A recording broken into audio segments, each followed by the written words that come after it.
What's up, everybody? Welcome to Wings on Katella, episode 27.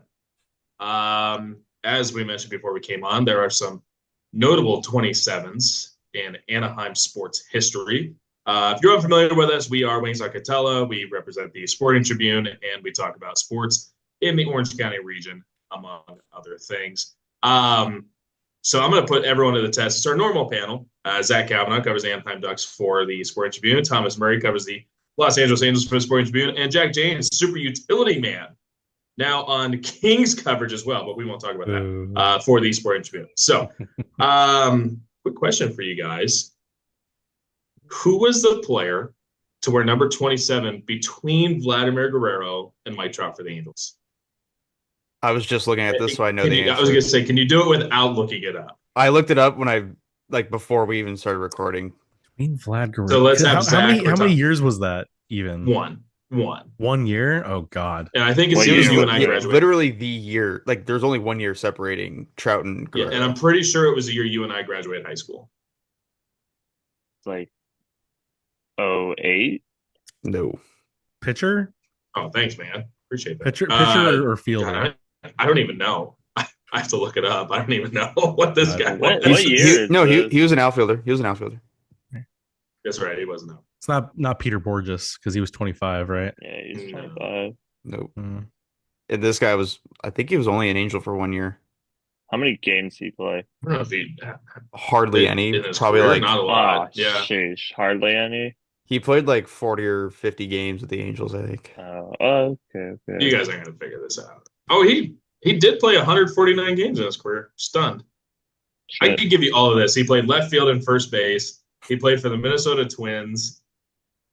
He had 7 career home runs and 149 career games. Sure. Just give it to us. Mike Ryan, the illustrious, well-known Mike Ryan. All right, so here's another one for you. Who wore number 27 with the Anaheim Ducks before Scott Niedermayer?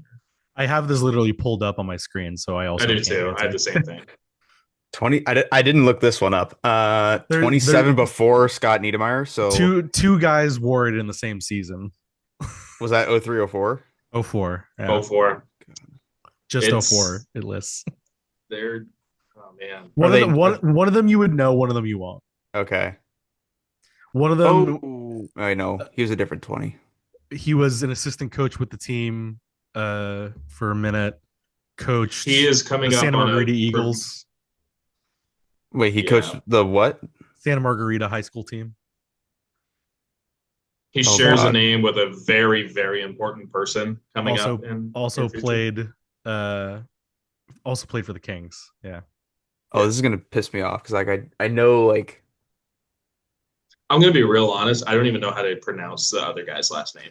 The last guy to wear it is Peter Shaslevy. Yeah.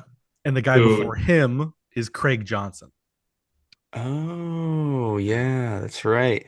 Other illustrious 27s are Mike Leclerc and Pascal Trepanier.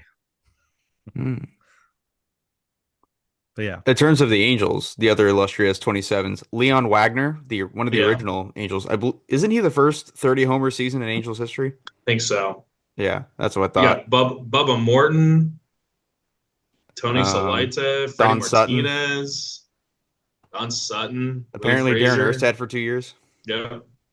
Michael Andretti, Mike Fury, Kevin Appier, man. There you go. Kevin Appier. There you go. That's the one. All right. So after our however long spiel of jersey numbers in Anaheim sports history, let's talk some Anaheim sports. Guys, we've talked about this. Oh, I forgot to ask. I don't celebrate Christmas. How was your guys' Christmas stuff? How was Alice and Rebecca and Lahaina and everybody? They're good. Got me this ASU hockey Snoopy shirt, so I'm wearing it today for World Junior starting today. So I'll have this on all day. But it was good. Very busy. I know you're colorblind. Yeah, I know you're colorblind, but that doesn't say ASU. Did I say ASU? Yeah. Oh, because I'm reading it off my screen. It does say ASU. You know backwards. You know what? I'm reading it on my screen. Yeah, it's USA. Team USA. Sorry. I saw the ASU, you know me. Anyway. Wow. Yeah, I'm tired if you couldn't tell. Well, But it was good. A lot of running around. Her family, my family, different sides of the families. Long day yesterday, but it was good. yeah. Thomas, how's Lahaina and everybody? Just like to say we're gonna rename the United States of America to ASU. I'm No, okay with that. when we were at least when I was there, when they ran the flags through the end zones, there's 3 flags, so they say ASU. But when they run the opposite direction to us in the student section, it looked like USA. So we'd go ASU, ASU, USA, USA is how Yeah. we That's chanted. cool. Yeah. That's cool. It was fun. My Christmas When was you're, good though. however many beers deep. I spent Many. spent the day grilling yesterday. Grilled a bunch of skewers and then galbi, which is like a Korean short rib. And then Lahaina is not going back to Lahaina, but she's gonna go to Hawaii, so that was her Christmas gift this year. So Good deal. fun stuff. Good deal. Yeah. Zach? Yeah, split up the days. Christmas Eve with my family, Christmas Day with my girlfriend's family, and pretty low key, pretty good. Got some nice stuff, and nothing crazy, nothing wild. Good food. Meatloaf one day, prime rib the next. That's good food. That's Yeah. good food. All right, let's talk sports. That's what you did. This is what everyone that's here listening in. That's what you're here for. Talking about sports. We are going to lead off with some Anaheim Ducks stuff. Anaheim Ducks not playing as well as they once were earlier in the season. 5-4-1 over their last 10. They've been good at home, have not been good on the road. Have had another historical loss of recent memory. That Zach has been at both of 2 of the worst historical losses in home Ducks history. What an honor, really. I mean, it gave reference to the Atlanta Thrashers. That's how awesome that loss was. I'm a big Atlanta Thrashers fan here, big time, because whatever that is. Absolutely. Ducks just haven't been playing as well as they have been, and it brought me to the question. On a show earlier in the season, we were talking about we are going to treat the Ducks as a playoff team. Now, not Stanley Cup contenders, but we're going to treat them with big boy hands here. This isn't the rebuild anymore. This is you need to go make the playoffs. You need to make a push for the Pacific Division. Was I mistreating the Anaheim Ducks with that? Are they just not that good?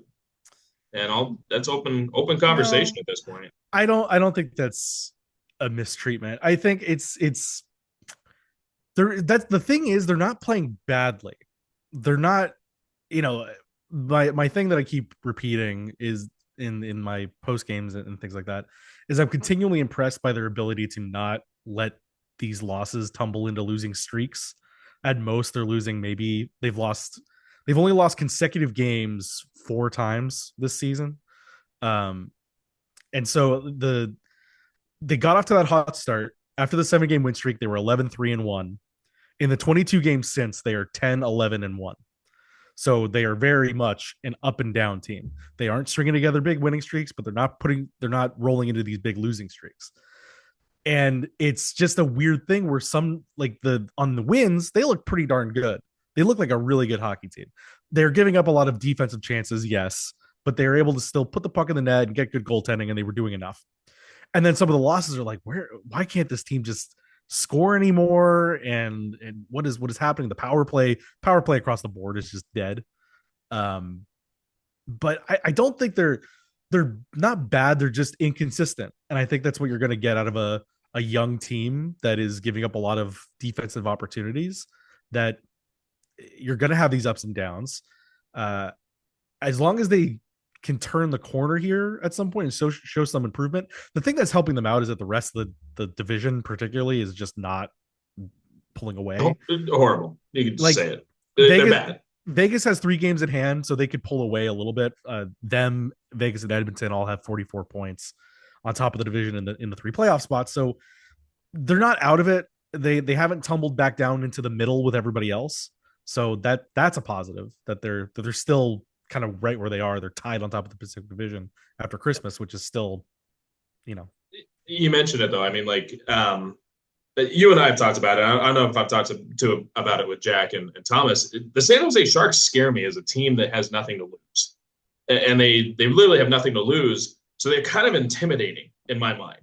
is, and I maybe I have brought it up, but like if the Sharks finished last in hockey, right? No one would blink an eye. They'd be like, oh yeah, well, the Sharks are in a rebuild. If the Sharks make it to the second round of the playoffs, I don't think that's out of the realm right now. I think the Sharks are interesting. The Kings, I have no idea in any sense how they're over 500. I think they're a horrendous hockey team. No, I mean, like, I think they're horrible. They cannot I score. watch them. Yeah. I watch them, and I'm like, how has this team won a game? This is like the most misconstrued, disorganized team. Jim Hiller, how does this guy have a job right now? And it's like, well, because they're over 500. That's why. And I can accept that, but it's just like, how? And then, Seattle puts together a good game here or there. They're interesting. They're whatever. Calgary is there. And then there's a team in British Columbia that's not doing well. And we're not going to talk about them because they're already on the rebuild. They sprung back since the trade. They won like 4 in a row or whatever, right? Yeah, super duper. Best team ever. Thanks, Patrick Alvin. Love you. No, you take away Vegas, right? Vegas is the clear front runner for the Pacific Division. They have been all year long. And I know that there's been some gaps, but Vegas should walk away and run away with the Pacific Division. But we mentioned it. Edmonton is not a good team outside of their front two. They have no goaltending, they have no defense, and they have no depth. They have no forward depth. They have 2 of the best players on the planet. No doubt about that. Outside of that, they're garbage. Edmonton is not a good hockey team. Now, that same team that hasn't been good has made the Stanley Cup in recent years.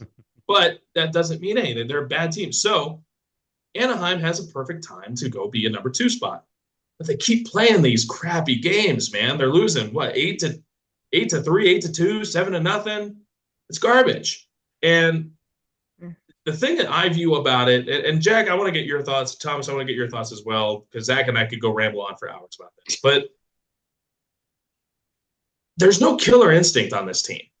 There's no one that sits there and says, I put winning above everything else. You look at some guys are douchebags to play with. Kobe Bryant would have to have been so crappy to play with. And Michael Jordan sucked to play with, right? But they had the killer instinct. It was win at all costs. I don't care if I drag my teammate by his calf to do it. And the Ducks just don't have that, man. I see no one on this roster that has that killer instinct. I don't see a Brad Marchand. I don't see a Sidney Crosby. And, of course, I'm talking about future Hall of Famers here.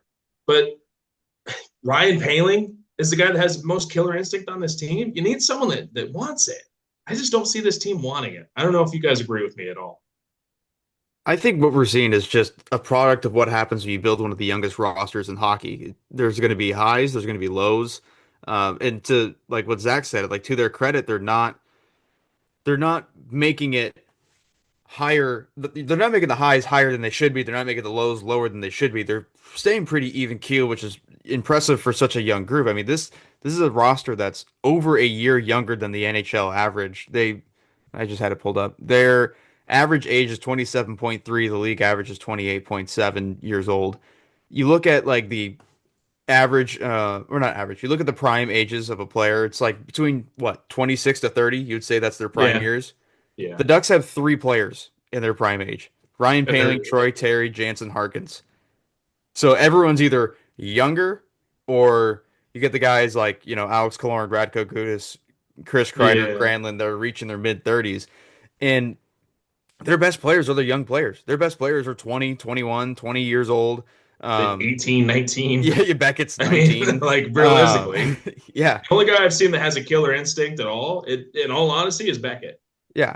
I feel like he's the only killer out there. When you have your best players not even legal age of drinking yet, killer instinct doesn't just, some people are born with it, but it comes over time. It comes over experience. And, I think this year, although like the management's been saying this is a playoff team, this needs to be a playoff team ever since last summer, I still think this is a year of figuring out what this team is and what they need to learn to improve on from next year in terms of like the young players. Because, sure, like, yes, the goal is to make the playoffs and the goal is to make, a deep run of the playoffs, but getting their teeth knocked out in the first round of the playoffs might be good for them. It might be beneficial for them for the long term to figure out what it is to play playoff hockey and what that killer instinct is. And that's why I'm asking, was I mistreating this team by saying we're going to treat it with big boy hands? Because none of you are big boys. You mentioned it. Half of this roster is literally like what we would call children, right? Leo Carlson turned 21 today. That's a step up. Yeah, there you go. I wonder what he's doing. IKEA meatballs, from what I understand. Yeah. Oh gosh. Ugh. He told me the other week that he hadn't ever been there and he was going to go on Christmas. So he's from Sweden. He from Farstad? No, he's from Vajon. Sweden, man. Well, no, if you're not from Stockholm, you're probably not like IKEA bound. I know he played for Orebro. Okay. I don't know if that's where he's from. Either way, all right. Thomas, your thoughts? The Ducks missing this killer instinct. What do we need for what is this Ducks team? Yeah, definitely. I mean, the thing is, Taylor, I'm gonna respond back to your were you missing this team? No, I think it was fair that we all came, we came at the beginning of the year and we said the goal for this team is to make the playoffs, to make the steps forward, to, hit your next stride. Likely, even if they do, what Jack was saying too is just like if they are a team that makes the playoffs in their first round exit, I do think that could be likely just because, playing in the playoffs is so different versus playing regular season games. Okay. So I mean, even if though, I don't think what you're saying about them is like that you're mistreating this team. Like, no, the expectation for them is playoffs this year. And just like how we say on the other side of this show is Angels 26, they need to be a playoff team. They have to, right? That they won't be, but they need to. And they have to, but they won't be. And we're going to be a lot harder on them, like in come future episodes. That's what's going to happen there. So no, I don't think you're mistreating this team at all, just because of that. Because you know what, we've been in this rebuild with them for so long, and now you're starting to see things kind of come to fruition. The flowers start to bloom. You see what this team is. The one thing I will say though is, there's still 4 months left of the season, about 3 months worth of games left, considering the break in February, and then season ends kind of late middle-ish part of April. So, I mean, there's still a lot of games left. Maybe this is just a slump that they're kind of in, a little bit of a bump on the road. We'll see what kind of happens from there. Yeah. I got to stop you for half a second. Duck season used to end in April. Regular season. It used to end in April, man. And you wanted to push into May. You wanted to push into June. Yeah. They don't. That doesn't change when the regular season ends, Taylor. Doesn't matter. You're talking about the regular season. He sits there and says, "The Duck season usually ends around the middle of April." No, dude, it used to end in March. Okay, like we needed to carry on into May. I'm saying the regular season ends in April, considering that about 3 months left of games left, just because of again, the break there in February, and then the late part of April where it ends at. So you have about 3 months left of games. You're kind of around the midway part of the season now. I mean, we'll see what happens kind of moving forward. If they flip a switch, they turn the but part of the ride with the young team. That's all I'll say, really. Yeah, everything you guys have said is right. They're young, they're figuring it out, and when we talk about the expectations or how we handle them, they are ahead of schedule. We didn't think any of these guys, especially Leo and Cutter, we didn't think they'd be where they are. Thomas is the only one that picked them as a playoff team. Out of the four of us, Thomas is the only one that picked them as a playoff team. I picked them to win the division. I think the other thing that we discounted, we thought the rest of the division was going to be better, and it's just not. I thought Vegas would be that. I didn't think any. I thought Vegas would be better. A big surprise, but I thought even with the Kings' problems that they would still have enough. And Edmonton is finally shown back in the picture. But like I said before, the fact that they have hit this middling stretch and they're still tied for first place, that's good for them. And in years past, there's always the cliche of you can't clinch a playoff spot in November, but you can sure lose one. And now that is being shown. If they didn't have that hot start, if they weren't 11-3-1, if they were 7-9-2 or whatever, or even 500, yeah, they would be outside of the playoffs right now. But that's not where they are. They won those games, and those points still count by the end of the year, and they're in a good position. And now, when you're in that position of figuring it out, and you're still where you are, what happens when you do figure it out? And you're like, okay, we can roll again. The thing that's going to be very interesting is that, especially coming out of this little Christmas hiatus, it's basically a sprint through January, and then they get another month off for the Olympics. And then we'll see how that team regroups on the other side of it, because they'll have 5 or 6 guys that go over to Milan, and then this team will be sitting around in Cabo for 3 weeks. So what are they going to be like when they get back together at the end of February into March and make that real push toward clinching a playoff spot? I was going to ask you, and I'll save it for later, but do you think 5, 6 guys go in the playoff or Olympic roster? I'm thinking. Well, there's already Dostal. Yeah. Dostal, Gudis. I forgot about Gudis. Okay, Gudis, Dostal, Leo, and Terry. Granlund. What about Terry? Not Terry. Yeah, Lacombe, from what I understand, is on the bubble, but like he could maybe get there as an extra, but not anticipated. And then they have Damian Clara for Italy, but right, yeah. So really like four guys, maybe 5. You mentioned I hate doing this, and we talked about it. I can't remember if it was last episode or the episode before. It's time for guys to step up. Without this lack of, you just don't have a leader. I know that Radko Gudas is the captain. I know he's done a good job of what he's kind of been through, but just you need something. And you paid a guy this year to be the future of your leadership core to a degree, and he hasn't shown up.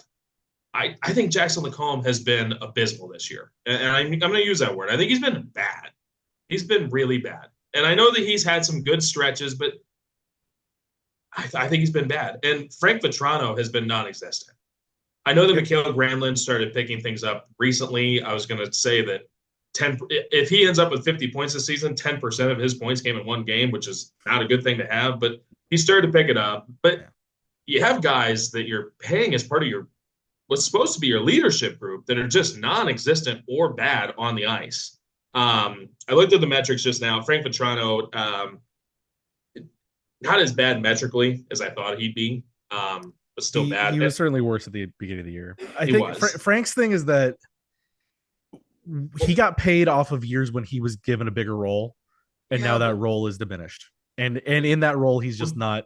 He isn't flourishing in that role, but it's also just a smaller role, and that's okay. Jack, you're the one that said it. He scored 30-something goals or whatever it was on a really crappy team. Yeah, he was the only power play option on that team. Right. Frank Vetrano is non-existent. Ryan Strome is very much non-existent, which I don't know if injuries is a big part of that or not. I don't know. I actually kind of like Ryan Strome this year. I feel like he's played really well defensively. Yeah, I'm not really care at this point, just with how the other offensive pieces in the lineup are working. I don't mind Alex Killorn. I don't mind Ryan Strome taking a step back offensively and being a better all-around defensive player, because this team desperately needs defense, as we all know. Like that's the thing that's standing out when I kind of like separate the numbers a bit. This team is so top heavy in terms of its scoring, and what the bottom 2 lines are doing, they're not scoring, and you want guys like Strome, Vetrano, Killorn to maybe be putting more pucks in the net. However, they're also not getting beat up defensively.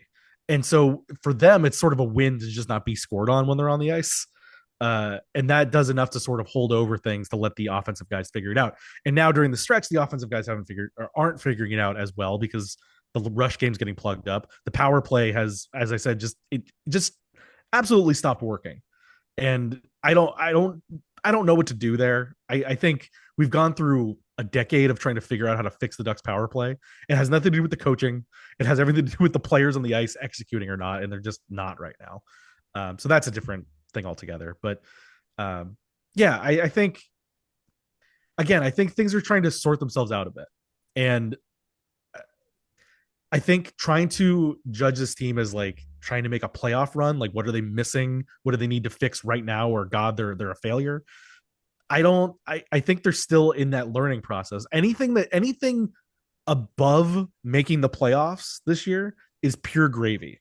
And then you take what you've learned out of this year to say, okay, this part is a deficiency. This part is a deficiency. Like, I don't think that they should be going into the trade deadline trying to fix the holes, because I think that's just a short-sighted way to look at it. This is still, we're not done with the project yet, but this is still a long project.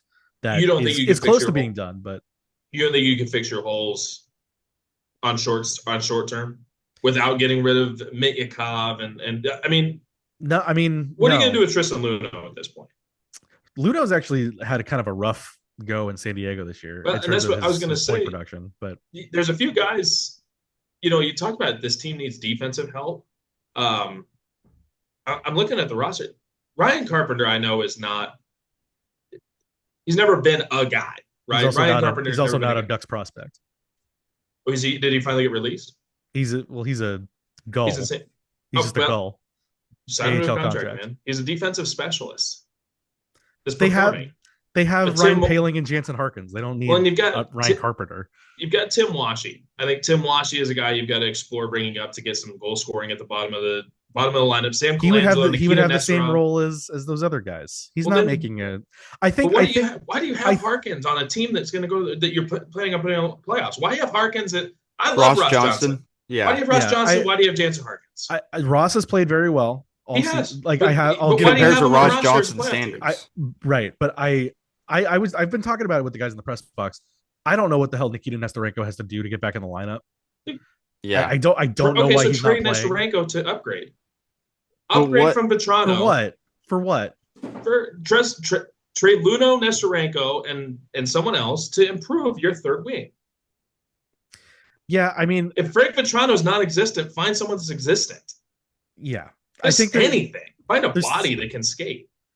I think there are things that could be fixed, certainly. But again, I just don't know that you need to if they don't, it's not like we need to get this done by the deadline because we want to make a playoff run. This is, we can look for stuff, and if the deal works, we'll make it. But if it doesn't, we'll wait till the summer. It's not, I don't think there's anything that's imperative to blow things up on the bottom end. And this team isn't at a spot where they need to be looking at rentals for this year. They need to be looking at pieces for the future and upcoming. And I just had a point on something else and I forgot it. It just escaped my mind as I was saying that. I think I look at it very differently. I think if you are planning on being a playoff team, Ross Johnson should not be on this roster. And Ross is good. Ross has been great for Ross's standards, but you need him off this roster.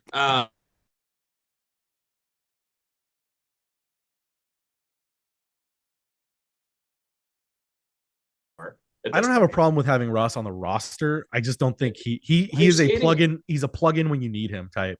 And the fact that he's played every single game this season is interesting. Jansen Harkins should not be playing. Respectfully, Ryan Poehling is the only guy on that fourth line that looks like he's given a damn. So that's where I sit. Frank Vetrano, you have to upgrade. If you're a playoff roster, you can't have non-existent players. And he's a non-existent player. I'm sorry Frank's a great guy. He's an awesome dude. You got to improve. Yeah. He for his credit, he is frustrated, but I think that isn't permeating in the locker room. He's still a very upbeat guy right now, and that's good. I think he's a guy that can produce, we've seen it. I just don't know what to do about it, because Brett Phillips was a great clubhouse guy, man. I love Brett Phillips. He's non-existent. He doesn't do any. I mean, I love Bryce Teodosio. If the Angels go into the season with Bryce Teodosio as their starting, with their starting center fielder, yeah, he's a great clubhouse guy. When this team is truly competitive, he probably won't be on the roster. It's just the way it is, because they do need to. But the Ducks are competitive. I mean that in an actual shooting for their cup window. Yeah, he's fine to have on the team right now. I finally remembered my other part that I lost my train of thought on. In terms of the defense, on the right side, you got Radko Gudas and Jacob Trouba coming off expiring contracts this year. So the presumably next year's right side of the blue line is going to look a lot different. You have Tristan Luno, who's an option, but they're not in a position to sell those contracts off this year. But are we going to sit here next year saying the same thing, being like, hey, they had a great start, blah, blah, blah, but their young guys need to grow up, and their right D needs to grow up again? Well, I'm saying you can solve that in the summer when those two contracts are gone, when there's open spots. Because they're not going to move them this year. No, I think who's going to take on? No one's going to take Gudis or Truba. Well, Gudis is expiring, and right. And so Truba's expiring as well. Truba's also expiring, but I feel like they're going to bring him back. I feel that too. He hasn't been terrible. They do need Truba's been fine, but Truba's been good offensively. But they need someone over the age of 24 on that defense, which, like, and Lacombe was supposed to be that guy because we'll go back to him because you mentioned him. He isn't. I don't think he's as terrible as you're trying to paint him out. No, he's not the worst. He's not. But the thing about him. He hasn't been worth the money by any means. Well, his money also. I was gonna say technically he's worth $900,000. Exactly what I mean. He's not. He's only making $900,000. Why don't you just go get Quinn Hughes? He's over 24. I mean, that was quite the package that they had to give up for that. That would have been nice, but you don't trade a franchise. Well, they did. Patrick Alvin's an idiot. But I think Jackson's thing is that his style of play is. He is calm, cool, collected. Scott Niedermayer was the same way, but when you're just a little too much, then you're treading the line. Like I don't think he's the one place I would say he's not been good at all is when he's on the penalty kill. He just doesn't do what he needs to do from a penalty kill. Don't have it in front of me, but I still think he has the league lead in defensive turnovers. I mean, maybe. I mean, defensive zone. That's also a product of ice time. He's playing more than anybody else. But because he's playing what? How many minutes? He's playing like top 10%. Like top 10 in the league minutes. Yeah. Yeah, he's playing over 25 minutes a night on average. Yeah. Which also Quenneville has sort of said that they maybe don't need to be playing some of these guys as much as they are, but the problem is they have to lean on these guys because the rest of their lineup isn't producing. Yeah. I mean, Lacombe, not that points really matter that much for defensemen, but he's got the 5th most points in the Ducks.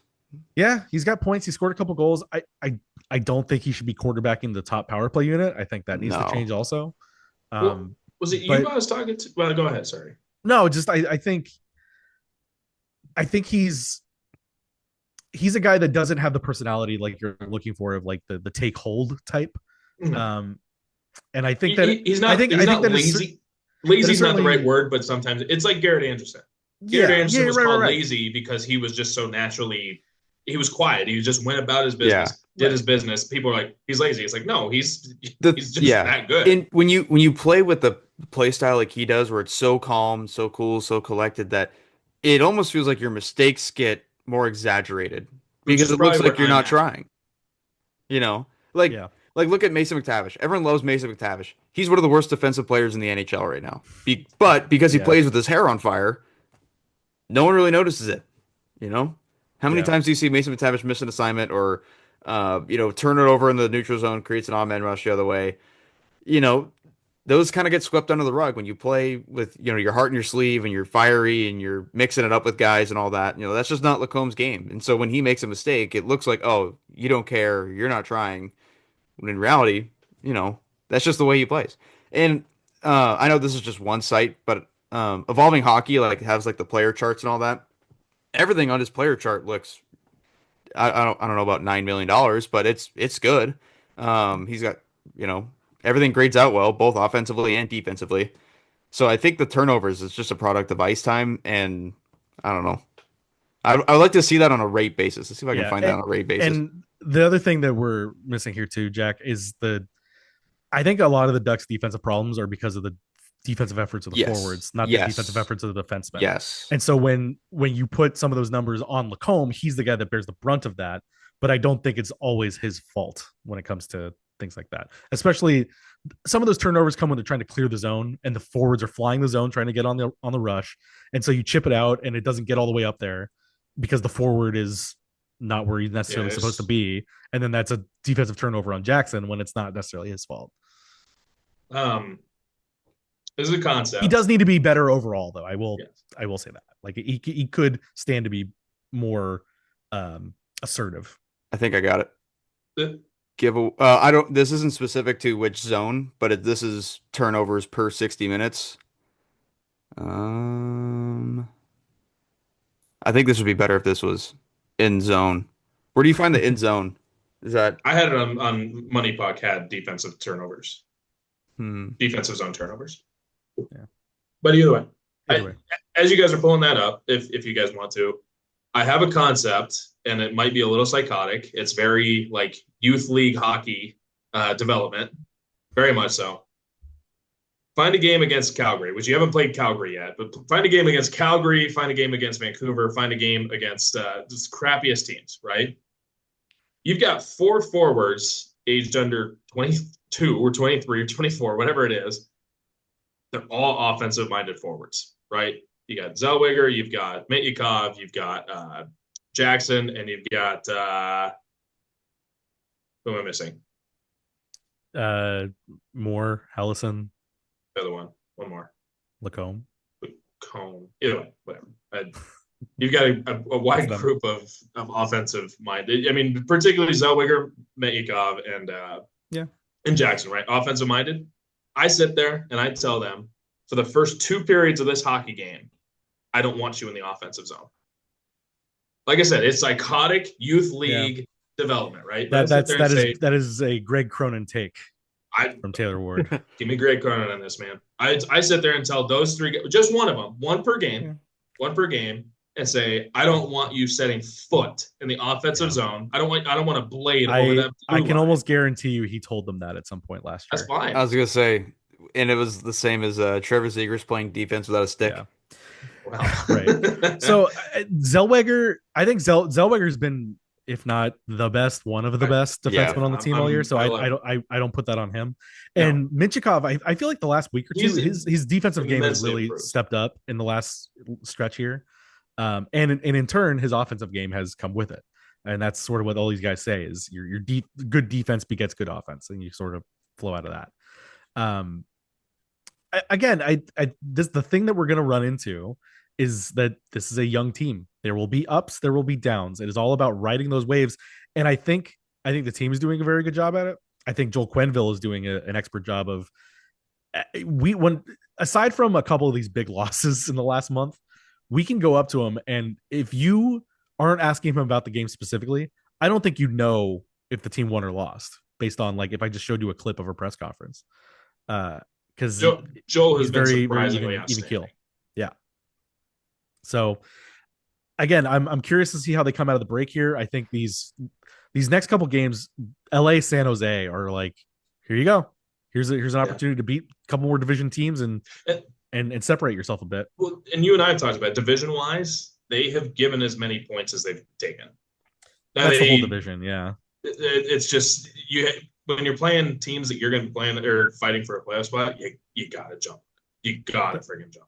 So on the Jackson Lacombe thing, I can't find a per 60-minute rate on giveaways in the defensive zone, but if you look at the top 15 on that list and just looking at ice time, Jackson Lacombe has the most ice time of all those players, and only 1, 2, 3, 4 of them, including Lacombe, have over 900 minutes. Everyone else is below 800 or below 900, and some are in the 700s too.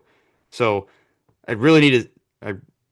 If I could spend the time, I could spend the time and figure out a per rate basis on that. Maybe pull up like the top 30 and put them in an on rate basis. But that'll be a project for later, I think. I'm not going to do that live on the pod. I just won't speak for like 30 minutes. It's fine. I actually just got a text about you and Thomas. Huh? Just got a text literally right now just saying, hey, Jack or Thomas want to do this? If the LA Times are looking for columnists. Anything more on the Ducks, guys? I know we could talk about it for a long while here, but anything to add on the Ducks? This doesn't really need to be.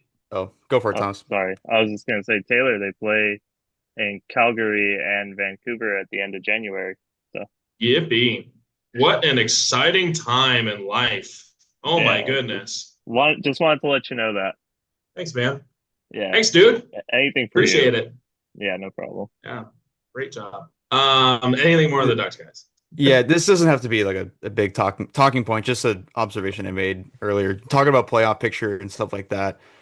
And like Zach said about banking the points early and putting themselves in a situation where they can play kind of 500 hockey and still make the playoffs from here on out.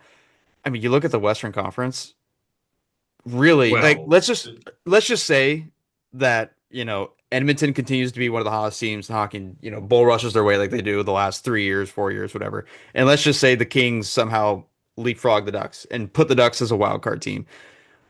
Realistically, the Ducks are only battling the Mammoth and the Sharks for playoff spots. Because Seattle's there. They just got put there because they swept the California road trip somehow. But watching them play, I don't believe in Seattle. They're like the Kings, but with a you don't worse believe defense. in their Sun Devil goaltender? I love the Sun Devil goaltender. I think the Sun Devil goaltender is one of the primary reasons why they're still in the playoff picture. But they're on. They're like the Kings. Like they don't score and they don't have as good of a defensive core that the Kings do. So I believe in the Kings more than the Kraken. And then Utah and the Sharks. I mean, the Sharks are barely hanging on by a thread right now, and they're more exaggerated Anaheim Ducks, where they have higher highs offensively and lower lows defensively. And then Utah is more of a steady team, but they just haven't proved. Like I thought they were going to be way better this year, and they're not. So I think the Ducks can play middling hockey the rest of the way and be fine making the playoffs. Yeah, I mean, I think but then you have to deal with. They got to be a bit more than 500 at this point because they are slipping. But like you said, watching that Seattle team on Monday, and you saw them the next night. It's God, that sucks. Like I like. What's funny? Just flood the neutral zone. Connor McDavid in his last 8 games has as many points as the point leader on the entire season for the Seattle Kraken. I am not lying. And like as excited as I am to go cover Ducks Kings tomorrow, I also am not, because the Kings just managed to. You're not excited to see me? Oh, I'm excited to see you, Jack. Of course. I'm excited to see what. Just grab it, Thomas. What are you doing tomorrow, man? Well, you want to go cover the Ducks and Kings with me? I'm just saying. You know what? Yeah, these clowns out of here.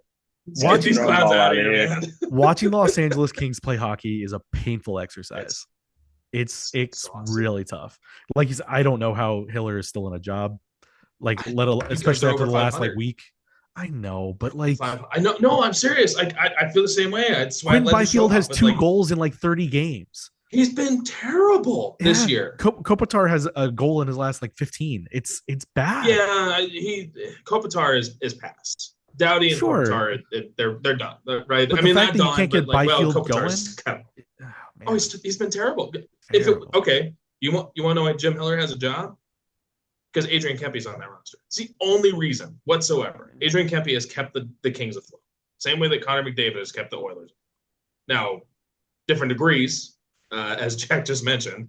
But yeah, but I think the Kings' problem is a stylistic thing. Like they do not play to suit their roster at all. They can't play. Taylor, I have some bad news for you. What do we got, buddy? In his last 8 games, Connor McDavid has more points than anybody currently on the Vancouver Canucks. I believe it. I 100% believe it. Well, he's tied with Quinn Hughes, but he's... Thanks, man. You're the best, Jack. What a friend. But yeah, going back to the Kraken, we'll crap on the Kraken for Taylor. Jordan Eberle, 13 goals, 10 assists, 23 points. On the season, that leads the Kraken. McDavid in his last 8 games, 7 goals, 16 assists, 23 points. What? Unreal. I got to come back to this. Quinn Hughes trade. Is it equivalent to what a Mike Trout trade would have been? Now, Depends Mike what Trout year. was at the time Mike Trout was the best player in baseball by a significant margin. What year are you thinking trading him? Like 20? When did the contract? He signed in 2019. 19. So I would have said 19. I forget how many before the injuries. Before COVID. He had 1 year left on his current contract when he signed that extension. Same as Quinn. That's what I'm saying. It's the same as a Quinn. But the thing is, Quinn's like a. Well, and Quinn's what, 25? You've got 3 guys, in my opinion, that are the best players in hockey by a gap, and it's McKinnon, McDavid, Makar, and then you get into the Quinn Hughes and others. Quinn's 26, 25, 26. 26. Mike Trout was 27 when he signed the deal. That's what I'm saying. Yep. So there you go. Like I said, I think that's kind of, and respectfully to Margot Rossi and everyone else on that deal, dumb. Z William is a dog. Yeah, he's a dog, but he ain't Quinn Hughes. Nobody is. Franchise-altering player. It's a dumb freaking move. Anything else, guys? More. World Juniors. We're in the midst of it. USA plays in like 2-3 hours here against Germany today. Yeah, sound right? Germany. Yep. Accurate. Yep. There are no Ducks on that, but you've got Eric Nielsen, Lucas Pettersson on Svenska. Suomi is how do you say this guy's for Lasse Boelius? Boelius. Yeah. Look at that. First try, Suomi. Say it as it's spelled. Yep. Yeah. Daryl's Ujanskis. Uljanskis. Yeah. You can go play with Archer Shelovs, who also was a horrendous move by the Vancouver Canucks, getting rid of him. And then Elijah Neuenschwander playing for Switzerland. Those are the Ducks prospects playing. Yeah, Ducks prospects playing at the World Junior Championship. No Canadians, no Americans. No. So I hope that you are a European Ducks junior fan. Yeah. Or ASU, as we've discussed. Yeah. No, I'm excited about the Swedish kids. Both Nilsson and Pettersson. Nilsson's been great at Michigan State, and Pettersson's had a great development over there with I think he's with Fargestad right now. He's with Biernes because he's playing with Damian Clara. Do you have like in your household? We have. I don't set sports rules. Like I don't care who my wife cheers for, and my parents didn't care who I cheer for, or anything like that. Right? But we did have one rule. One rule. It's anyone but Michigan. Anyone but Michigan. So Quinn Hughes can bite it, and also Eric Nielsen, respectfully. Sorry, Eric. Wow. That's Michigan State, though. Yeah. The state of Michigan. So Central Michigan's in this too. Yeah, no Chippewas for you. My brother went to Ohio State, buddy. They don't. Ohio State beats Michigan. Yeah, they do. But Michigan State is just a pain. It's added on there. All right. Michigan State's got cool colors. Sure. Oh, hey, you're an Eagles fan, right? Yeah. Name 3 of their songs. This bit will never get old, will it? Yeah, my favorite is. Oh wow! Oh no! Audio listeners are missing out. Yeah. You can find us now on Spotify, among other podcast networks. No, the reason I don't like Michigan State is Tom Izzo. So there you go. Not Eric Nielsen. Eric Nielsen, you're great. Love you. Are we done? No more hockey, right? Hockey's done. Oh, Roger McQueen not on the roster. Right, he didn't make Canada. He's been adequate at Providence. He's heating up. He's had a very good college season, but not. Well, they haven't great, played not in like good a enough. Month. Yeah. They played next Tuesday and it's their first game. Or no, next Friday and it's their first game in a few weeks, like a month and a half. It took him a bit to get sort of integrated, but he's had a good season for Providence. Not good enough to get him on the roster, but good. Yeah, because he was 25. You go ahead. Yeah, he had like 0 goals in his first almost 7 games or something like that, and then he's like back up almost to a point per game within 3 weeks, 4 weeks, something like that. Well, he had 25 penalty minutes in his first 9 games. Yeah. Yeah. Again, he's coming off the back big issues. Ball of hate. He's getting time to reacquaint his body and get set. So, I'm not concerned. I don't think anybody's concerned with how he's played over there. Fair enough. Let's move on to some Angels chat. Timestamp this, Thomas. I am. We're at 49 minutes. 49 minutes. There goes our hour episode. Oh, thanks. This Angel stuff is only 10 minutes. Let's just crank through this. Angels have made a handful of signings. They've also made some that were not signings that I want to address heavily. That just pure stupid. just pure stupidity. So, ready for Drew another Taylor crash out. Pomeranz. It's not a crash out. It's, Drew Pomeranz, 1 year, $4 million deal. Jordan Romano, a $2.5 million deal. Thomas, Jack, thoughts on the Pomeranz and Romano signings and the significance they hold? They're signings. They sure are. You know, it's kind of funny because when you look at their Savant pages, they're like two completely different players for different ways, you would think. Yeah. Because Drew Pomeranz, he had the results. What was it? A low 2 ERA, 2.17, I think. He had a 2.03 ERA plus, 1.78 ERA plus, 2.17, and he's been outstanding since COVID. It's just he didn't pitch from 22 to 24. Yeah, so when you look at just at the surface level, open their Savant page and look at the, little bar section, they're completely different in the sense that Jordan Romano has like pretty decent underlying stats and horrible results. Whereas Drew Pomeranz doesn't really have good underlying stats, but had a 2.17 ERA this year. Both of them are two-pitch pitchers. Pomeranz only uses a fastball and a curveball, primarily his fastball at 77%. So I know he's lefty, and he gets outs with his fastball, but I just don't trust people who throw fastball that much. I feel like you got to mix it up a little bit. Jordan Romano's the opposite. He's fastball slider, but primarily uses a slider. So I don't know. Fastball's got velocity, but it gets teed off. Yeah. And Drew Pomeranz, 28% strikeout rate, pretty good. 7% walk rate, pretty good. So he's in the zone or he gets chases. I haven't looked too far into it, but he definitely is around the zone. Jordan Romano, 25.1 K percentage. That's pretty good. 9.1 walk rate, not really good. But yeah, like you said, Romano's just been getting teed off of that fastball over the last few years.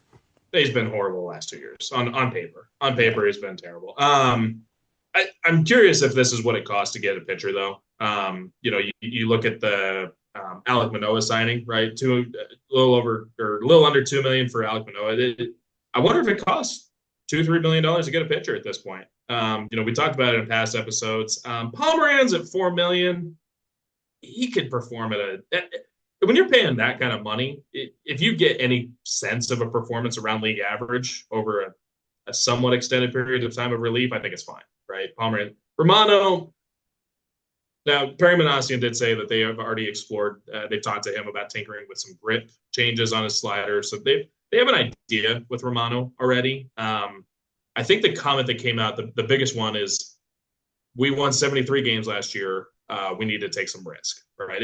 I can't remember the exact version of the quote, but it was something along those lines when he was talking about it. And I'm going to see if I can pull it up because I haven't tweeted much in the last month. But just looking at Jordan Romano's heat maps, his pitches, his slider heat map is dark red in the middle of the plate. So I have a feeling that's going to have to change. Yeah. Let's see. The quote, have we done a lot of things that have an element of risk? Yes, we feel there's a lot of reward. We won 73 games, so we need some upside. It's factual. You do. You need some upside. Jordan Romano was a former All-Star, former closer, has closed out games. Pomeranz has closed out games. Another note that Perry made, the Angels do not have a set closer right now. They do not have a set closer. Just trying to go through, the works here. Thomas, any thoughts on either of these signings at all? Yeah, I mean, when I saw them, just one of those signings where I'm like, okay, they're probably going to get a tryout at spring training, and then that's just kind of it. See if they, can they get when they're paying them from the past? Because they gave them big league contracts. Yeah. How much did they get? Romano got 2.5, I think, and Pomeranz got 4. Yeah, I mean, yes, that's money that you can DFA. It's money you can DFA, but it's also an investment that you probably are not. You've got other options to eliminate salary if you're paying them. Like Alek Manoah is making less than that, so you got. Yeah. I don't know. I don't know. Just I don't know. It's just another move. Like, not surprised by the Angels front office. Kind of typical. But yeah, I don't know. Maybe. And just going what I was saying is maybe it'll work out, maybe it won't, maybe it'll be a couple months in the season, DFA, how horrible can it be? So. Fair. Zach, any concern here? They are warm bodies, as Jack sort of said, they're signings. No, man. Yeah. These supposed to be needle movers? I don't think they are. So no, they weren't brought in to be needle movers either. No. I think does it fix any actual problems, or is it just sort of more Pomeranz? I feel like does.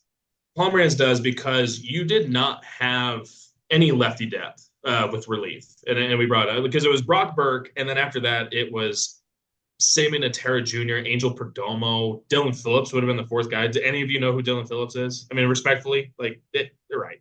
Dylan Phillips was actually drafted as a hitter. He was drafted as a two-way, as like a 8th round senior sign for $10K, and he's your 4th string lefty. Now he's your 5th string.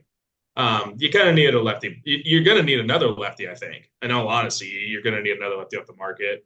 You're going to need a lot off of the market. You're going to have to, if you're Thomas, you mentioned it. Angels, we know expectation, reality, where they need to be, right? There's a big variance in where they need to be compared to the reality of it. And our expectation is probably below the reality of it. This team needs to make moves to become what will be a playoff team. Will they make the playoffs? Don't think so. But realistically, they've got to start making some moves to be a playoff team. Pomeranz moves the needle in a small direction. Romano does not. I don't get the Romano one at all. In all honesty, I just don't get it. Maybe if you really expect something, and Jack, you mentioned the underlying here, but I just don't see anything with this Romano deal that was necessary. Pomeranz, absolutely. And $4 million for a performer, yeah, that's fine. You're going to have to do some stuff because you've still got a hole in center field. You've still got a hole at third base. You still need a lefty bat at one of those positions. You still need a starting pitcher, and you still need a relief pitcher. That's going to cost a hell of a lot of money. So, I don't know. Anything more on the signings? Donovan Solano was a minor league signing. You guys excited about that? Come on, man. Come on, guys. Elijah Dunham, former Yankees prospect. Let's go. Let's go. Yeah, let's go, Taylor. Yeah, I don't know. It's just more of like, let's take a risk kind of move, and we'll see if guys are hitting meatballs off them. And like you said, Pomeranz, I was a little interested in just because I'm like, okay, he's been good at times, been very good at times. It's just the injuries, and hasn't played, and didn't play for about 2-3 years or so. So that was a little concerning. And then with just Romano, it's like, hey, yeah, he had 2 years where he was pretty decent, but the last 2 years he's been atrocious. And we'll see if he's delivering meatballs to guys come April, June. All of these signings, just again, it reminds me of what he said after Perry said after the Taylorblakeward trade of, we're getting guys that we think we can fix, sort of thing. And it's like, well, that's not track record. How many have they fixed? Yeah, what's your track record of fixing? It's very true. The transparency of saying we need upside because we weren't good. Right. I mean, that's at least a fair comment, right?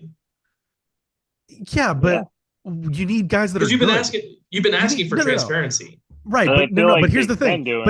But taking shots in the dark and saying, "Well, we hope this works out." No, get somebody that you know is going to work out. That's what I'm saying. What are you doing? But the problem is, though, we don't know this because we're not inside the conversations. But how many players that are good want to come to Angels or want to go to the Angels?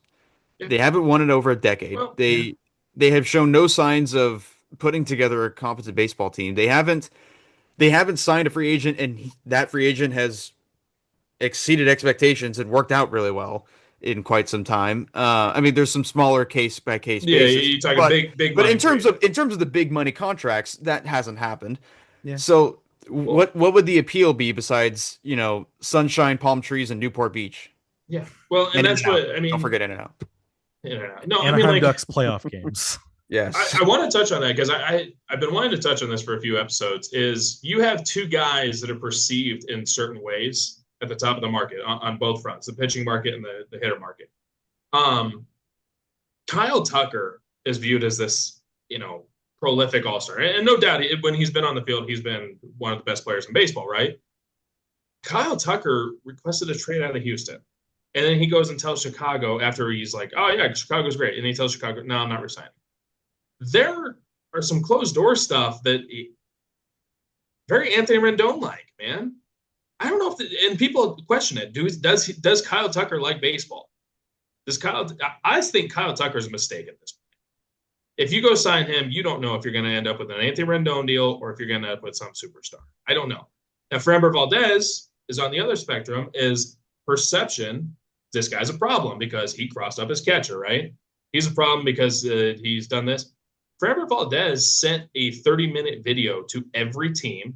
His agent sent it, a 30-minute video to every team talking about the player, the guy, not about the player, because in the other thing in that video was a highlight piece of where the fixes occurred, where XYZ, here's where I did this. Here's where I changed my slider grip. Here's where I changed my curve, my fastball, my this. He showed where his flaws were and where he created extra space and created positives while also showing who the person was. Now, teams that view Framber Valdez as this clubhouse issue, who's going to cross up his catcher, suddenly realize, no, this is where this guy is. He's got a killer instinct. So the perception at the top of the market fluctuates. Is you've got the best player might not like baseball. And the guy that is a problem in the clubhouse actually isn't a problem, right? Teams are figuring this out. I don't know. I mean, the free agent market this year, I think the rumor mill has been absolutely BS. I think agents are capitalizing on national media as vocal points of. I'm trying not to get canceled, but just the dumbest of crap ever. The dumbest of crap. John Heyman is an idiot who's just he's just a voice for the agents of the world. I want to go on this. Munetaka Murakami, right? Munetaka Murakami was one of the big Japanese free agents coming over. Third baseman that cannot hit and has immense power, can't play defense. You guys saw the chat. I said the text messages of the opinions from people from different organizations, like verbatim almost, on some of this. There were teams that called him fat. There were teams that called him non-defenders. There was one team, and I won't mention who the team is, but I will say it wasn't the Angels, that said he might make a good softball player if he could hit a softball. He was teams view him as that bad of a hitter. The Angels were never interested in him. And I was talking to someone on the beat about this too, is I said, hey, like, this is what the information I have. I don't know what you think about this. Like, are you getting the same read? And this member of the beat said, yeah, the Angels were never in on Murakami. I don't know where that report came from. And I know exactly, it's John Heyman. Shocker, New York Post, John Heyman. He's got some agent who just wants to get nonsense out there. So he just says it. Murakami and the Angels were never a connection. It was never happening. On the flip side of that, Kazuma Akamoto, very much still on the Angels' radar, still trying to get that, a plug-and-play bat, right? Angels might be the only team that's offering him a chance to play third base or the outfield, left field in particular. More, I think, out of necessity than his skill level. I don't know if he can play third. I don't know if he can play the outfield. He hasn't played the outfield in years. Third base is a question. He also had an arm injury, serious arm injury. But Angels are still heavily involved on Kazuma Akamoto. I think they are one of the last handful of teams that would still be in the market for him. So, 1 in 5 chance or something like that when it comes to Akamoto. But the Murakami stuff just drives me crazy. I don't know. I just look at this free agent market and it's like we're at this stupid point of no news and people are creating fake news just to do it. So, I don't know. Sorry, I went on my tangent, went on my ramble. I don't even know what we're talking about, but yeah, sorry. Did you say the Perry quote in full of the upside? Have we like said that here? No. Do you have it? Yeah, I have it. In the article? Have we done a lot of things that have an element of risk? Yes. We feel there's a lot of reward. We won 73 games, so we need upside. Yeah. Like you said, I understand that, the Angels haven't been in a place to maybe get somebody that doesn't present risk, but I don't know if you're Artie Moreno and you want this team to actually be good, spend your money. Sorry, you're not going to be able to sit on it. but you gotta make things work. This idea of, well, we hope all this works out. Like, that's not a way to save your job, Perry. No. It just I don't, isn't. Honestly, man, why would he want to save his job? Why would he want to work here anymore? Why would he want to work with the Angels? Why would he want to work with Art? Who in the world would want to work with Artie Moreno? That's valid too. Why would you want to do that to yourself? Now, I get it. It's a 1 of 30 job, right? It's a 1 of 30 job, and that's a great thing. And I mean, payday wise, it's not like he's, Elon Musk out here.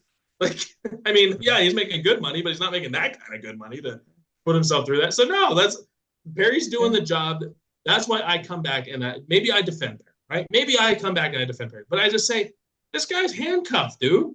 What is he's doing everything he's capable of doing. Because the voices, he's doing his job. When you are a general manager, you work for someone, you do your job, same as going to a 9 to 5. And you're doing every little bit that you can. And I think Perry is doing every little bit that he can. The problem is his employer does not provide him with the needs, the necessary needs. I feel bad that every time you ask for my opinion on this, I always steer it back to point A1 is like, as long as this team has Artie Moreno owning it, this is just what it's going to be forever. And how long has that been? I don't know that they will ever going to win. I'm not talking about you. How long has that comment been made? Yeah. Universally. Yeah. Artie Moreno continues to be the problem. And you know what? Yeah, guys are probably going to lose their job in September, in October this year. Guys that went out and were good soldiers. Way to go, Perry. Way to go, his staff, right? And look, I mean, I haven't had this conversation with Perry, but I've had it with other people. And it's like, oh, Perry's a good dude. Perry's been a fine general. He's been fine for the standards. I feel like if he doesn't work for the Angels, he has an in somewhere else in the state that could give him a job tomorrow. You mean like his brother up north? That's kind of what I meant. Yeah. I don't know. I mean, I don't want to get into it, but we had a quick hit note, right? The Skaggs trial, right? The settlement. Zach, you and I had a long. I was not very happy when you and I were talking about it over the phone. But I said we just wasted time. We wasted time. We made people out to look really crappy because Artie Moreno and staff decided they don't want to pay the money. We think we can win this in court, and instead we're going to drag this out to the settlement that we all knew was coming. And this is a load of shit that we're going to drag out for months and screw over Mike Trout. We're going to screw over the face of our franchise for the last 15 years. We're going to screw over the employees of our company that try and make you look good. Your PR staff all went on trial. The people that are there to make you look good, and you made him look like shit. He's an idiot. He's a piece of crap. And Artie Moreno, yeah, he's been nice to me in the past, but he's a freaking idiot. How he's a multi-billionaire is out of my mind. He sucks at business. He has no idea how to run a baseball team. It's time to sell and get rid of this crap, man. He's a freaking idiot. There's a reason why there were widespread celebration just when for those reports that he was considering selling the team. He needs to. And the fact that the thing that always sticks with me with that is I wasn't ready to part with the fans line of that what a letter he wrote. Idiot. And it's just like everyone else was done with you. There's not a single person is happy that you're still owning that team. No. And all you said is true about I will come back and say this because I've said it many times before. Artie and Carell have been good to me. Carell in particular. Carell was very good to my mother, and I cannot take away that they were nice people to me. It doesn't mean you're a good business person. You suck in the baseball business. It's time to get out. Yeah. And everything you said about the Skaggs trial is true too. It's just it's unfortunate that everybody had to go through that all over again just to get to a point where they sign a check when it's like you could have just done that and just gotten it over with. And the minute there was any doubt, you go straight to a settlement. It's known in every case. It's stupid. It's dumb. You knew it was happening. Yeah, and like you said, to force Mike Trout onto the stand, to force all those PR people on the stand is just not a good look. And and it doesn't take away that Tyler did things in his life that cost him his life. Yes, Tyler made decisions that cost him his life, but because one of your employees aided, whether by purposeful or unpurposeful, one of your employees aided in the death of another employee, and you said, "No, we didn't know about that. We never knew anything about it. Whatever." Everybody else did. Yeah. Everybody else within reason. Yeah. So within Jack reason. Thomas, I just went on a really dumb rant about just, I don't know. Do you guys have anything with anything more on the Pomeranz signing and the Jordan Romano signing or Donovan Solano, baby? Come on, Donovan Solano. We put two like separate segments through all of this on the Angels. I mean, everything's pretty much valid. I mean, just current state of the team. It's the usual thing we talk about where Perry, and I agree with you, Taylor. I think Perry's actually a pretty decent GM. I just think he's handcuffed and he's doing the best that he can at the end of the day, and that's what it is.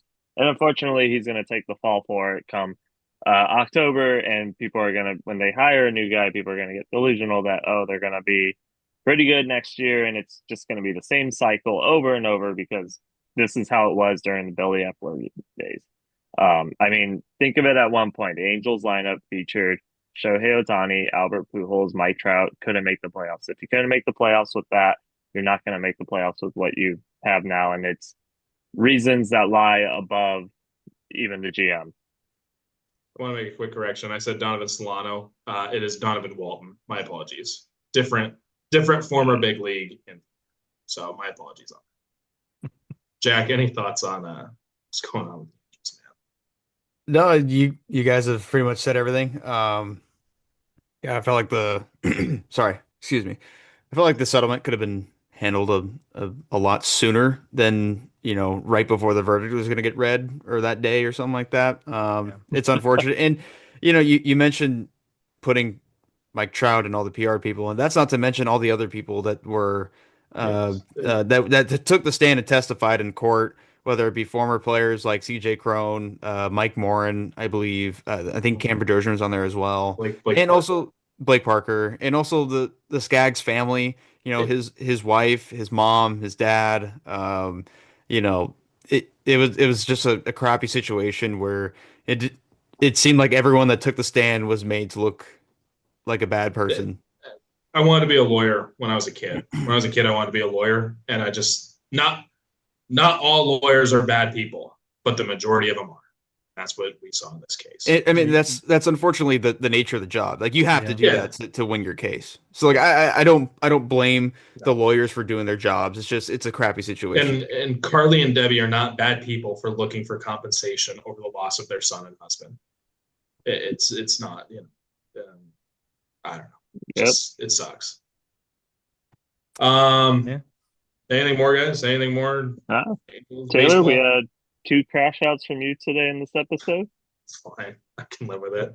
I hope you're. We haven't recorded in a couple weeks. I'm overdue. Pent up. Crash outs on the rest of your day and relax a little. There you go. Crash out on Katella. 2 quick Brought notes. to you by BetterHelp. Thanks, man. 2 things I want to mention. Steve Carell just broadcast his 2000th Anaheim Ducks game. Steve Carell is absolutely incredible. Has been with the Ducks since 1999. Is that correct, Zach? 1999. 99. If you're unfamiliar with Steve Carell, you got to familiarize yourself. He is a radio broadcaster for the Anaheim Ducks, and the best part about them honoring him is, like, he goes up. He's like, okay, let's get the puck drop done with. I want thank you for the plaque. And he's like boogie into the press box. He wanted nothing to do with his own ceremony because he had a job to do. That is Steve Carell. And Steve is just such a good broadcaster in itself, such a good guy in itself. I know that Guy Hebert is like the face of the Ducks when it comes to like franchise overall, but Steve Carell's right there. It's these 2 guys are absolutely if you think of the Ducks, you think of Steve Carell. So attaboy to Steve Carell. Also, Zach, Jack, Thomas, anything Steve Carell add on there? Yeah, sorry. Steve is literally the nicest person, like in that entire group of people that we see on a day-to-day basis at the practice rink, at the game rink. They're all good people, but Steve is above that. Steve is above anybody, and everybody else would tell you that. He's just an absolute gem of a human being. As you said, he's kind of taken all of this, all these accolades, not in the best way, not like angry about it, just like this isn't what he likes. He's a humble guy. He's going into the SoCal Broadcasters Hall of Fame next month. He's just very touched by all that. He when I made sure to put a note about him in my story when it happened, and he came up to me the next when they came back and was just like, hey, thank you so much for doing that. Like, you didn't have to do that. And I was like, I mean, Steve, you're part of this organization as much as any of those guys on the ice. You've seen more than most people, and again, like, that's just 2,000 regular season games. That's not including all of his playoff broadcasts. And it's funny. We're like, when you think of iconic calls, there's all these iconic moments that, there is like the Paul Kariya off the floor on the board, but then on the other side, there's Steve's call of it. There's the Stanley Cup championship, nationally broadcast, but then there's Steve's call of it. And he is just a passionate guy that has put a lot of time in this business, over 50 years in total. And he deserves everything that comes to him. Minor league baseball, college basketball, hockey, college football, minor leagues. He did a year with the Flyers in like 97. And then he's from St. Louis, born and raised Cardinal fan. I think that was part of his gift package, was something. That was a field access and suite box for, was it the Cardinals versus Angels sometime in like August or something? Yeah, next year's August Cardinals Angels game. Just great A guy, and just deserves everything that he's been that's been said about him. Not to compare people by any means, but like, if you're an Angels fan and you don't know who Steve Carell is, just think of how you view Mark Gubicza, and then add because Mark Gubicza is one of my favorite people on the planet, but like add like a tick more to it. That's he did this week in Angels baseball for a bit. Like, he has worked with the Angels too. Steve's a legend. So, he should be more widely known than he is, but just absolutely. I think the way that, like, now that all the Ducks games are on an app and all that stuff, I think, and now that you can even get the TV games on an app on your phone, I feel like his proliferation has been a little brought back in, but that shouldn't take away from anything that he's done for that organization, for this fan base, for this community. He's a great broadcaster. We'll give you an idea of this, right? Is AMA 30 is by technicality, it's a rival of ours in a sense, because we are podcast running. But AMA 30 is how I was introduced to Steve Carell, right? Is coming home from the local ski resort when I was a kid, because I would work there, and they would actually play the Ducks game on the radio in the bar at Snow Valley and Bear Mountain. And then on the way home, I'd just flip it on in the car and listen to it on my drive going home, because it was about a half-hour drive home. So, Steve Carell was like, the way that people talk about Vince Scully, which Vince Scully also for myself, but like, I'm not putting him on the Vince Scully level of greatness because of what Vince Scully is. But, this was a guy I grew up with, Steve Carell, and then getting to meet him, getting to know him even more so. So, great guy. Thomas, Jack, anything at Steve? Yeah, just, growing up, turning on games in the car, driving around places, on the way to, whether I was going to practices or games in the car, my dad would have the game on, in his truck, listening to Steve Carell growing up. If I wasn't watching the game on TV at home, he was just always there, happy to see him get recognized for all of his efforts. 2,000 games is a lot, and that's just regular season. I remember, vividly his call of the was it Game 6 comeback against Dallas in the second. It was the second round in 2013 or 2014. Oh, 2014. The crash out on Katella. The Devontae Smith Pelly. Yes, game. Devontae Smith Pelly goal. Yeah. Yes, they were down 5-3 with like 2 minutes left or something like that, and scored. He was just losing his mind. So that call comes to mind for me when I think of Steve Carell. But yeah, glad to see him getting the recognition he deserves. Shoots. When I did Long Beach State hockey play-by-play, that's I incorporated that into my style. Was he shoots? No,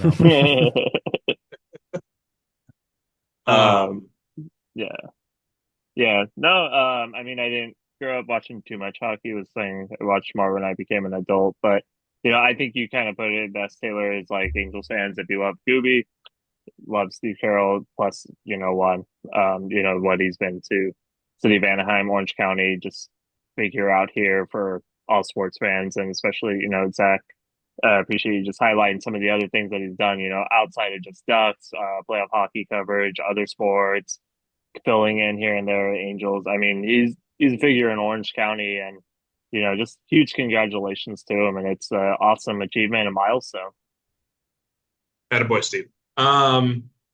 Two more last notes. Logan White retired. If you guys are unfamiliar with Logan White, he is a very well-renowned baseball scout, responsible for signing Clayton Kershaw, Matt Kemp, Yasiel Puig. He had just finished his career with San Diego Padres, and at the end of your scout awards, he won Scout of the Year and he announced his retirement. So congratulations to Logan White on that as well. Enjoy life beyond the game and scouting. And personal note, I grew up in the auto racing world. My dad was a professional race car driver, and auto racing is my favorite form of entertainment. And obviously, the auto racing world lost one of its greatest members this last week. Greg Biffle and his family died in a really tragic plane crash. Greg Biffle, growing up for me, he was actually a pest because of the Roush. He was just it was pesky Biffle, man. Biff was just a pest in a great way. Outstanding race car driver. And above that, though, humanitarian efforts after his racing career. Literally a local hero in the region after flooding and hurricanes. He actually would go out and help the neighborhood with his helicopter and provide funds. And when you talk about like boots on the ground, he was literally a boots on the ground guy when it came to humanitarian efforts. So really just sending our condolences to everyone that knew Greg and Biff and his family. Just sucks. This really sucks. Really, really a great guy. Really, really a great guy. So,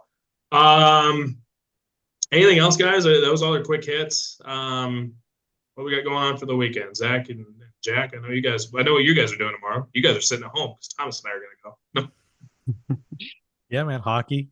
And then Sunday, I'm going to strap in and reluctantly go see this Avatar movie again. And, not again. I mean, see another Avatar movie. They're beautiful spectacles. I just don't care. But as a movie person, I have to go see it. So that's fine. Yeah. Jack, what do you got going on? Hockey tomorrow with Zach. I'll be on the Kings side of the beat though, covering the Kings. But after that, Sunday, meeting up again with my family because we didn't get to see my brother and his wife yesterday that much. So they're gonna come over and just the immediates, just my parents, me, my girlfriend, him, and his wife. We're all gonna get together at my house and or at our house and exchange our gifts because didn't get to do that and hang out and have dinner. Other than that, just watching World Juniors when I can, and that's about it. You have NHL Network, Jack? Wow. So, because I don't. Well, here's the thing. I used to. So my parents have Spectrum, and they like Spectrum, I guess, updated their thing, and they took out a bunch of channels. And if you want channels, like you have to buy this package, and this package just comes with NHL Network and MLB Network. So I now have NHL Network, at least at my parents' house. So I'll be over there. That is the biggest crime that they do is that those games are not available to stream anywhere. Yeah, it's a joke. But anyway, I have the same issues. I have Spectrum, and I, for whatever reason, ended up with HBO. Ended up with all these. Right? It's like I don't need this stuff, but like I need MLB Network. And it's like all this stuff comes. I'm like, okay, I got HBO, I got MLB Network, and I have NHL Network. And then suddenly one day NHL Network's the only one I don't have. So yeah, my dad got a letter in the mail saying they're taking out all these channels, and among them were the channel where the Angels and Ducks games were on, and the Golf Channel. And my dad was like, "No." Yeah, no, I lost two. I lost the Golf Channel, I lost NHL Network, but I still have HBO, all that crap. So, Thomas, what are you doing this weekend, man? Yeah. First thing, I just want to give some final thoughts real quick. Something outside of sports. I just want to say, after 29 years, legendary music venue in Anaheim, Chain Reaction, closed down. Last week, I was at the final send-off show to the venue, or at least the day before the final send-off show. That place was like a home for me the last 12, 14 years of my life. It's iconic venue, so many great memories, so many awesome bands have come through there, got their starts, played it on small tours. I'll never forget small rooms with 250 to 300 people, sell out concert shows, everyone stage diving, crowd surfing, moshing, going crazy, slip and slide floors for just all these awesome bands in the past. And, it was a real staple in Orange County. And, it's something that I'm dearly going to miss, but just very appreciative of it. And, thank you for the best years of my early 20s and so forth. So, Good on you, man. Big moment on music out here, though. It was definitely affected. But anyway, on my weekend Orange County legend, R.I.P. Who was the best show you saw at Chain Reaction?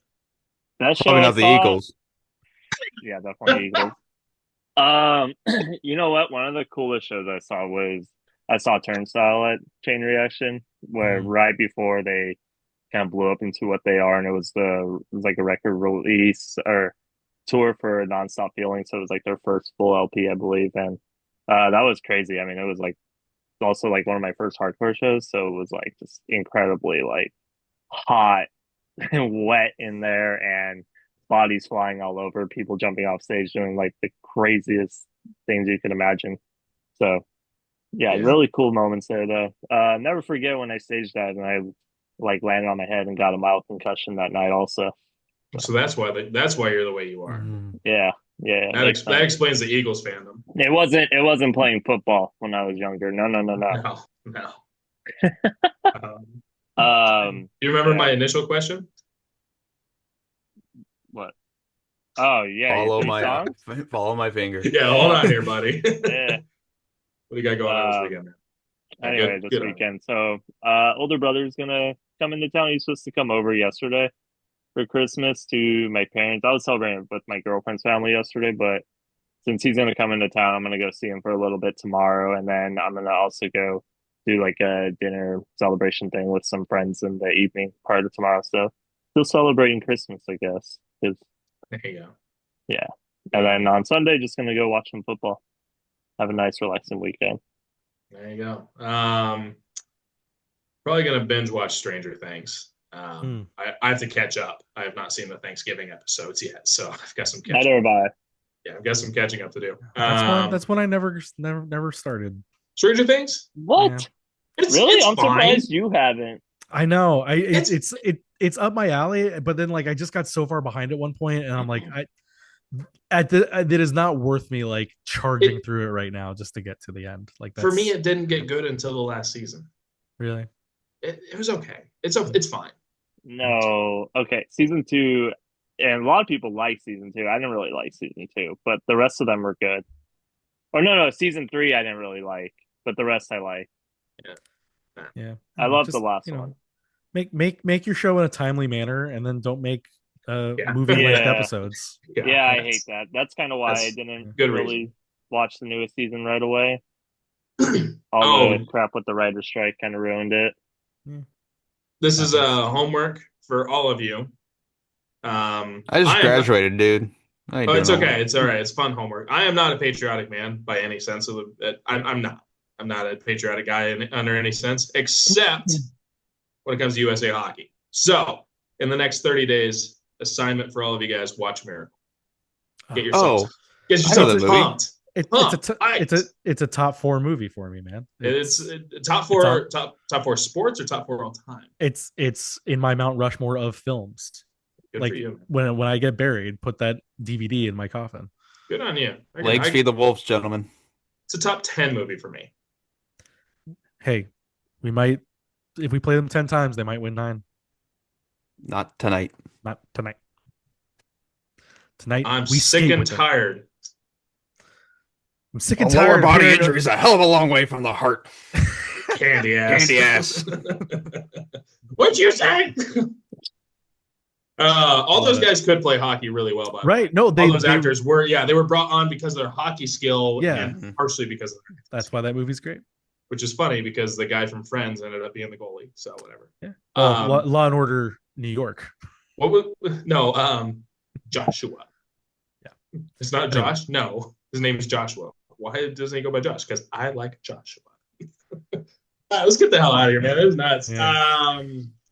For Wings on Katella, I am Taylorblakeward. That is Zach Cavanagh. You can follow him on socials as ZachCav. Thomas Murray, you can follow at Thomas_L_Murray. Jack Janes at JackJanes_. Me at Taylorblakeward. Find all our work at the Sporting Tribune. Make sure to subscribe and like and all that crap because we have to say that for legal reasons. You can find us on wherever you find podcasts and stuff like that. We're out of here. Let's go. Get out of here. Have fun. Have a great weekend. Goodbye. See ya.